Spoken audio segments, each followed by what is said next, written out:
మా దగ్గర స్పష్టమైనటువంటి వీడియో ఆధారాలు కూడా ఉంటే వారికి చూపించడం జరిగింది.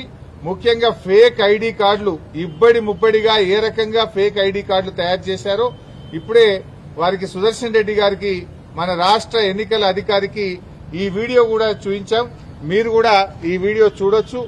ఇక చూడండి, ఇన్ని ఫేక్ ఓటర్ ఐడి కార్డులు ఏ రకంగా వచ్చినాయి బయటకు. ఈ ఓటర్ ఐడి కార్డులు ఇన్ని కుప్పలు కుప్పలుగా బయట ఎట్లా వస్తా ఉన్నాయి. ఇదే కాకుండా ఇంకొక వీడియో కూడా ఉంది, ఫేక్ ఐడి కార్డుల వీడియో. అది కూడా వారి మొబైల్ కు పంపాం, వారికి చూపించాం. చూడండి, కుప్పలు కుప్పలు గుట్టలు గుట్టలుగా ఫేక్ ఐడి కార్డులు ఈ రోజు బయట ఉన్నాయి.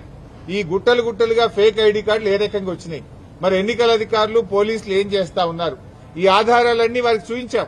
చూపించడమే కాదు, వారి మొబైల్ కూడా పంపాం.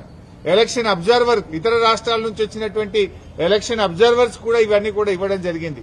ముఖ్యంగా ఇవే కాకుండా చీరల పంపిణీ వీడియోలు, డబ్బు పంపిణీ వీడియోలు, అన్ని వీడియోలు కూడా ఈరోజు సుదర్శన్ రెడ్డి గారికి ఇచ్చాం.